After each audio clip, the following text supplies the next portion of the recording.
Sejam bem-vindos, amigos, a mais um Dia a Dia com o Evangelho.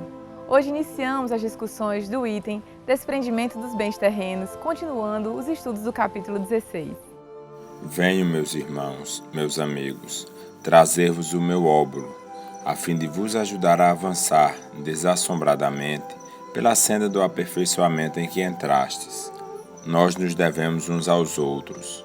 Somente pela união sincera e fraternal entre os espíritos e os encarnados será possível a regeneração. O amor aos bens terrenos constitui um dos mais fortes óbices ao vosso adiantamento moral e espiritual.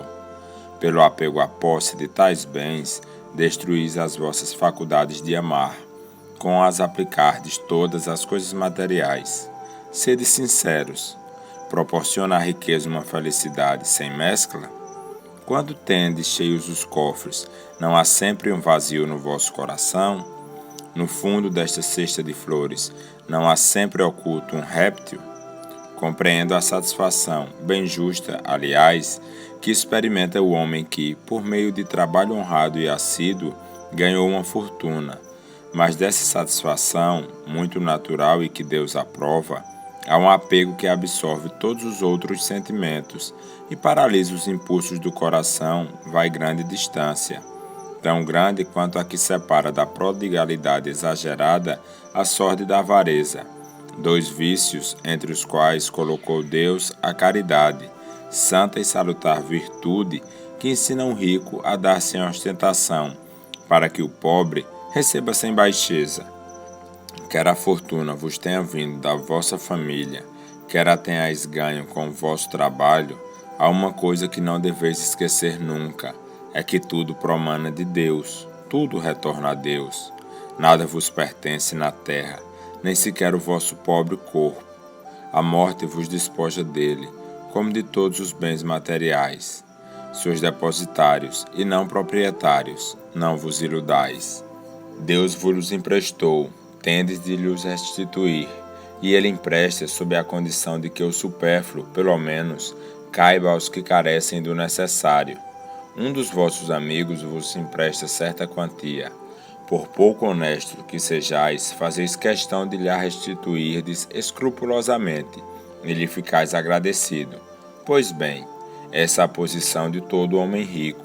Deus é o amigo celestial, que lhe emprestou a riqueza, não querendo para si mais do que o amor e o reconhecimento do rico. Exige deste, porém, que a seu turno dê aos pobres, que são, tanto quanto ele, seus filhos. Ardente e desvairada cobiça despertam nos vossos corações os bens que Deus vos confiou. Já pensastes, quando vos deixais apegar imoderadamente a uma riqueza perecível e passageira, como vós mesmos, que um dia tereis de prestar contas ao Senhor daquilo que vos veio dele?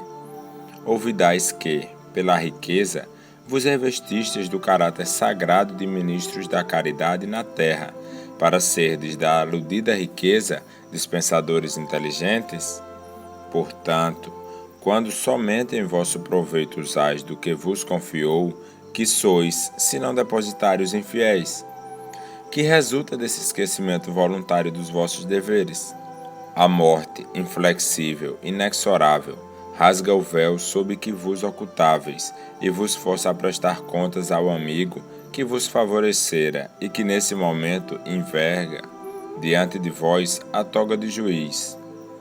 Em vão procurais na terra iludir-vos, colorindo com o nome de virtude o que as mais das vezes não passa de egoísmo. Em vão chamais economia e previdência ao que apenas é cupidez e avareza, ou generosidade ao que não é senão prodigalidade em proveito vosso. Um pai de família, por exemplo, se abstém de praticar a caridade, economizará, amontoará ouro para, diz ele, deixar aos filhos a maior soma possível de bens e evitar que caia na miséria. É muito justo e paternal, convenho, e ninguém pode censurar, mas será sempre esse o único móvel a que ele obedece? Não será muitas vezes um compromisso com a sua consciência para justificar aos seus próprios olhos e aos olhos do mundo seu apego pessoal aos bens terrenais? Admitamos, no entanto, seja o amor paternal o último móvel que o guie. Será isso motivo para que esqueça seus irmãos perante Deus? Quando já ele tem o supérfluo, deixará na miséria os filhos por lhes ficar um pouco menos desse supérfluo? Não será, antes, dar-lhes uma lição de egoísmo e endurecer-lhes os corações? Não será estiolar neles o amor ao próximo?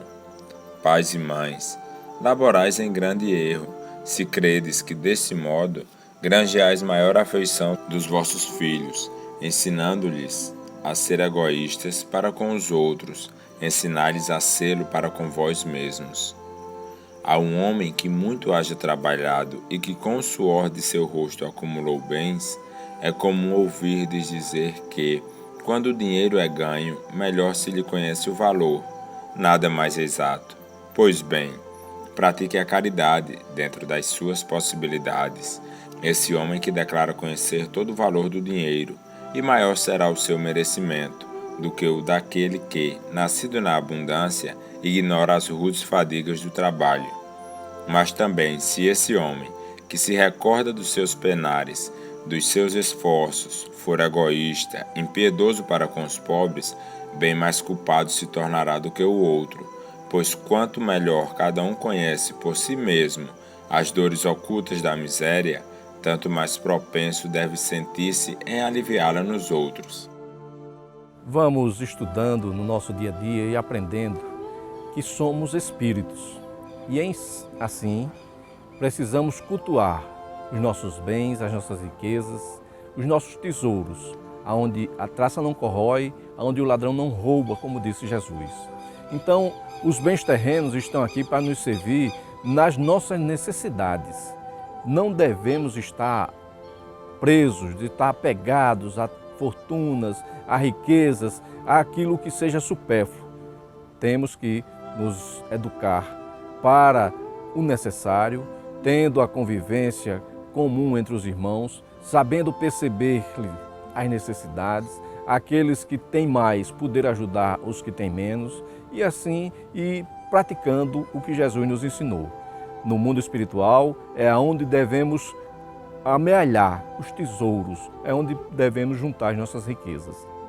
Desprendemos, pois, desses bens, nos desligarmos para quando da nossa passagem do mundo material para o mundo espiritual, não continuarmos, não ficarmos apegados aos mesmos. Que Jesus nos ajude a entender essa máxima.